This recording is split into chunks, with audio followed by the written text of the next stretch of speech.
నిన్నే ప్రేమిస్తా ఒక సీఈఓ ప్రేమ కథ పార్ట్ 10. తనని స్వప్నికలను ఒక పెద్ద ఉచ్చులో ఇరికించిన పరిస్థితుల గురించి మహేష్తో డిస్కస్ చేస్తున్న విజయ్కు అసలు రీజన్ అంతుబట్టలేదు. అదే పనిగా రింగ్ అవుతున్న తన సెల్ ఫోన్ లిఫ్ట్ చేసిన మహేష్ కళ్ళు బైర్లు గమ్మాయి. Okay sir, okay, nothing, no no no no problem, thank you sir అని తన సెల్ ఫోన్ డిస్కనెక్ట్ చేశాడు. అతనిలో కనబడుతున్న ఆందోళన చూసి విచిత్రపోయాడు విజయ్. ఒరే బావా, ఏమైంది, ఎందుకంత వరీ అవుతున్నావు అని ఆశ్చర్యంగా అడిగాడు విజయ్. నేను వరీ అవడం కాదురా, ఈ న్యూస్ వింటే నీకు పట్టిన వెర్రి వదులుతుంది. ఫోన్ చేసింది మన పరశురాం సార్ అని చెప్పాడు మహేష్. అది విన్న విజయ్ ఒక్కసారి కళ్ళు మూసి తెరిచాడు. తన వాచ్లో డేట్ చూసుకున్నాడు. ఓ గాడ్, ఈరోజు ప్యారిస్ నుంచి లాస్యా వస్తోంది. ఇంకో గంటలో ఫ్లైట్ ల్యాండ్ అవుతుంది. ఇప్పుడెలా? మన కారును స్వప్నిక కోసం పంపించాను అని ఆదుర్దాగా అన్నాడు విజయ్. అప్పుడు అతన్ని ఒక చూపు చూశాడు మహేష్. అదే, ఆ పరశురాం ఒక గంట నుండి నీకు ఫోన్ చేస్తున్నాడంట. నువ్వు లిఫ్ట్ చేయడం లేదంట. అందుకే నాకు ఫోన్ చేసి ఏదైనా ప్రాబ్లమా అని అడిగాడు. టెన్షన్గా అన్నాడు మహేష్. అప్పటి వరకు స్వప్నికతో స్వప్నలోకంలో విహరిస్తున్న మన విజయబాబుకు ఒక్కసారి గిర్రున తిరిగి కింద పడ్డట్టయింది. పరశురాంకి ఏళ్ల నుంచి విజయ్ కంపెనీలో పెద్ద మొత్తంలో షేర్సున్నాయి. అవి అతని ఒక్కగానొక్క కూతురు లాస్య పేరు మీద ఉన్నాయి. విజయ్ లాస్య ఇద్దరూ కలిసి పెరిగారు, చదివారు. ఇంకే ఉంది, ఇంట్లోని పెద్ద తలకాయలందరూ విజయ్కు లాస్యనిచ్చి పెళ్లి చేయాలనే ఆలోచనలో ఉన్నారు. వీళ్ళిద్దరి ఎంగేజ్మెంట్ కోసం లాస్య ఇండియాకు వస్తోంది. తన ఫ్యామిలీ వాళ్లు లాస్యతో తన పెళ్లి జరపబోయే విషయాన్ని మరిచిపోయి స్వప్నికతో ఇలా ఆలోచించలేకపోయాడు విజయ్. అతని ముఖంలో మారుతున్న రంగులను ఈజీగానే గుర్తుపట్టాడు మహేష్. అయ్యగారికి అస్సలు బొమ్మ కనిపించిందా? ఇద్దరమ్మాయిలతో విజయ్, చాలా బాగుందిరా టైటిలు అని సోఫాలో చతికిలబడి, అవునరా బావా, నీ ఫోన్ 24 అవర్స్ రింగ్ అవుతూనే ఉంటుంది. అలాంటిది 2 అవర్స్ నుండి నీ ఫోన్ అస్సలు రింగ్ అవ్వలేదు. ఎందుకైనా మంచిది ఓసారి నీ ఫోన్కేమైందో చూడు అని గుర్తు చేశాడు మహేష్. అంతే, వెంటనే తన ఫోన్ చూసుకున్నాడు విజయ్. ఓ షేట్ బావా, ఇంతకుముందు స్వప్నిక గురించి నీతో చెప్తున్నప్పుడు డిస్టర్బ్ కావద్దని సైలెంట్ మోడ్లో పెట్టాన్రా అని చెప్పాడు విజయ్. విచిత్రంగా చూశాడు మహేష్. ఎందుకంటే విజయ్ చాలా స్పీడ్. అతను తన పనిపై కాన్సంట్రేట్ చేస్తూ ఇంకా 10 దిక్కులా చూడగలడు. ఎందుకంటే టైంకి అంత వాల్యూ ఇస్తాడు. ఫోన్ సైలెంట్లో పెట్టడం, ఫోన్ ఎత్తకపోవడం విజయ్ డిక్షనరీలో లేదు. అలాంటిది స్వప్నిక మ్యాటర్ అతన్ని పిచ్చివాణ్ణి చేస్తోంది.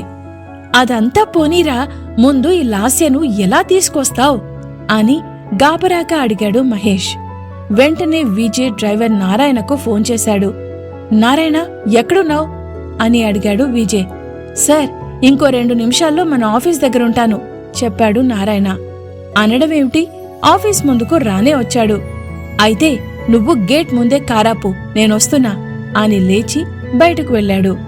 మహేష్ పిలిచినా వినిపించుకోకుండా వెళ్లిపోయాడు. అది చూసి మహేష్ తల పట్టుకున్నాడు.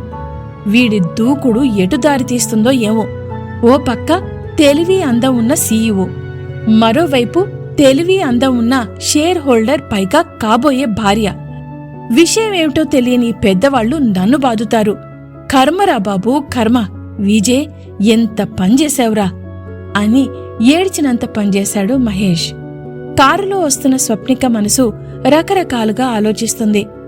నిన్న తమిద్దరి మధ్య జరిగిన విషయం ఎందుకో తనని భయపెట్టడం లేదు. తన కారు విషయం తెలిసి మరీ అతనే కారు పంపించాడంటే తన గురించి ఆలోచిస్తున్నాడన్న మాటే కదా. ఆఫీస్కి వెళ్ళాక విజయ్ తనని ఎలా రిసీవ్ చేసుకుంటాడు? కావ్య మొదలే ముదురు. తన ఫీలింగ్స్ గుర్తుపడితే? అలా ఆలోచిస్తున్న స్వప్నిక ఆఫీస్ ముందు కారు ఆపగానే ఆశ్చర్యంగా చూసింది. కారు గేటు ముందు ఆపారేంటి, లోపలికి వెళ్ళండి అని ఆశ్చర్యంగా అడిగింది స్వప్నిక. ఏమోనమ్మా, విజయ్ బాబు కారు ఇక్కడే ఆపమన్నాడు అని చెప్పాడు డ్రైవర్ నారాయణ. కారు ఇక్కడ ఆపమనడమేమిటి? స్వప్నిక గుండెలు దడదడలాడాయి. టెన్షన్ పెరిగింది. ఎందుకలా చెప్పాడు? నిన్న అలా జరిగినందుకు నన్ను మళ్ళీ తన ఆలోచనే తనకి చీప్గా అనిపించింది. కొంపదీసి బ్లాక్మెయిల్ చేసి తనని వేరేలా యూజ్ చేస్తే చచ్చా. ఇంతకు ముందు వరకు ఉన్న ధైర్యం మెల్లిమెల్లిగా ఆవిరి కాసాగింది. ఇంతలో విజయ్ దూరం నుండి వస్తూ కనిపించాడు. నేవీ బ్లూ ఫుల్ సూట్లో ప్యారెట్ గ్రీన్ షర్ట్ వేసుకుని నవమన్మధుళ్లా వస్తున్న అతన్ని చూసిన స్వప్నిక ఒక్కసారి ఊపిరి బిగపట్టింది. ఇంతలో అతను దగ్గరగా రావడం, నారాయణ దిగిపోవడం, డ్రైవింగ్ సీట్లో కూచోవడం నిమిషంలో జరిగింది. అంతే, రయ్యమని కారు ముందుకు దూకించాడు. ఇదేంటి, తను కారు దిగకముందే తీసుకెళ్తున్నాడు? ఇప్పుడెలా? డ్రైవింగ్ పై దృష్టి పెట్టిన విజయ్ మైండ్లో లాస్య విషయం టెన్షన్గా ఉంది. మొదలే అరగంట లేటైంది. ఈ పాటికి ఆమె ఎయిర్పోర్ట్లో దిగే ఉంటుంది. తన వల్ల ఒకరు ఇబ్బంది పడటం విజయ్కు నచ్చదు. అందుకే ఆమె అక్కడ ఎదురు చూస్తూ ఉండటం తనకిష్టం లేదు అని ఆలోచిస్తున్న విజయ్ కారు స్పీడు పెంచాడు. ఒక్కసారి చిన్నపాటి కుదుపుతో స్పీడ్ అందుకుంది కారు. దాంతో ముందుకు తూలిపడింది స్వప్నిక. ముందు సీటుకు ఆమె తల కొట్టుకోవడంతో అబ్బా అని అరిచింది స్వప్నిక. అప్పటి వరకు తన ఆలోచనల్లో మునిగి ఉన్న విజయ్ ఒక్కసారిగా ఈ లోకంలోకొచ్చాడు. కారు ఎయిర్పోర్ట్ వైపు వెళ్లడం చూసి అయోమయంలో పడింది స్వప్నిక. ఇదేంటి, ఎయిర్పోర్ట్ వైపు వెళ్తున్నాడని కంగారు పడింది స్వప్నిక. విజయ్, ఇటెక్కడికి? ఎయిర్పోర్ట్ వైపు ఎందుకు అని భయంగా అడిగింది. అప్పుడు వ్యూ మిర్రర్ పై విజయ్ దృష్టి పడింది. మిలమిలా మెరుస్తున్న కొంచెం ఎర్రబారిన కాటుక కళ్ళు కనిపించగానే ఒక్కసారిగా అతని గుండె లయ తప్పింది. ఆమె పెదవులపై తాను చేసిన పంటిగాటు వల్ల కింద పెదవి చిన్నగా వాచి కనబడుతోంది. స్వప్నిక మెడవంపులో తను చేసిన గాయాన్ని మేఘాల్లా కమ్ముకున్న ఆమె కురుల మాట నుండి దోబూచులాడుతుంది. ఆమెను చూసిన క్షణం అతనిలోని చిలిపితనం ఒళ్ళు విరుచుకుంది. ఇటా, నీకు తెలీదా? ఎయిర్పోర్ట్కి నిన్న మన శోభనమైంది కదా. ఈరోజు మన హనీమూన్ ట్రిప్కి సింగపూర్కి వెళ్తున్నాం డార్లింగ్, నవ్వుతూ చెప్పాడు విజయ్. అతని మాటల్లో హుషారు, మెరుస్తున్న కళ్ళు చూసిన స్వప్నిక ఇంకా కంగారు పడింది. అంత కంగారెందుకు స్వీట్ హార్ట్ అని అల్లరిగా నవ్వాడు. ఆ ఏసీలో కూడా ఉక్కపోతగా అనిపించిన స్వప్నిక తన బ్యాగ్ నుండి హెయిర్ బ్యాండ్ తీసి లూజ్ హెయిర్ కి బ్యాండ్ పెట్టుకుంది. ఇంతవరకు దాగుడు మూతలు ఆడుతున్న ఆమె మెడవంపులో ఉన్న హై కీస్ విజయ్కు కొట్టొచ్చినట్టు కనబడుతున్నాయి. అతనికి ఏదో గుర్తొచ్చినట్టు, హే స్వీట్ హార్ట్, ఆ స్క్రాచెస్ కి ఏదైనా ఆయింట్మెంట్ అప్లై చేయి, తొందరగా స్కిన్ కలర్లో కలిసిపోతాయి అని అన్నాడు విజయ్. అతను దేని గురించి అంటున్నాడో అర్థం కాని స్వప్నిక వింతగా ముఖం పెట్టింది. వ్యూ మిర్రర్ ని సరిచేస్తూ చూపించాడు విజయ్. అంతే, ఆ స్కార్స్ ని చూసిన స్వప్నిక ఫాస్ట్ గా హెయిర్ బ్యాండ్ తీసేసి హెయిర్ ని లూజ్ గా వదిలిపెట్టింది. అది చూసి ఆమెతో ఇంకా ఆడుకోవాలని ఏదో అనబోయాడు విజయ్. ఇంతలో అతని ఫోన్ మోగింది. బ్లూటూత్ ఆన్ చేశాడు. Hey Lasya, how are you? Just 10 minutes wait అన్నాడు విజయ్. ఆ ఫోన్ కాన్వర్జేషన్ విని హమ్మయ్య అని ఊపిరి పీల్చుకుంది స్వప్నిక. ఏంటి, నేను చెప్పేది నమ్మడం లేదా? ప్రామిస్ అని మళ్ళీ అన్నాడు విజయ్. ఇదెక్కడి బాధరా బాబు, మనసులో తనని తాను తిట్టుకుంది స్వప్నిక. ఇంతలో కారు రయ్యమంటూ తీసుకొచ్చి ఎయిర్పోర్ట్ ముందు ఆపాడు విజయ్. అప్పుడు అతని బుర్ర ఒక్కసారి గిర్రున తిరిగింది. ఓ షీట్, ఇక్కడికి స్వప్నికను తన వెంట తీసుకొచ్చానేంటి? ఆమెను చూసిన లాస్య ఆమె ఎవరని అడిగితే తను ఏం ఆన్సర్ చెప్తాడు? అంతే, ఠక్కున వెనక్కి తిరిగి చూశాడు Vijay. Swapnika, if you don't mind, నువ్వు క్యాబ్ బుక్ చేసుకుని ఆఫీస్కి వెళ్ళు అని ఆమెను కారు దిగమని చెప్పాడు విజయ్. దానికి ఆశ్చర్యపోయింది స్వప్నిక. ఏంటి, అక్కడి దింపక ఇక్కడి వరకు తీసుకొచ్చి ఇప్పుడు క్యాబ్లో వెళ్ళమంటారేంటి అని కోపంగా అడిగింది స్వప్నిక. కోపంగా ఉన్న ఆమె విజయ్ కళ్లకు ఇంకా అందంగా కనిపించింది.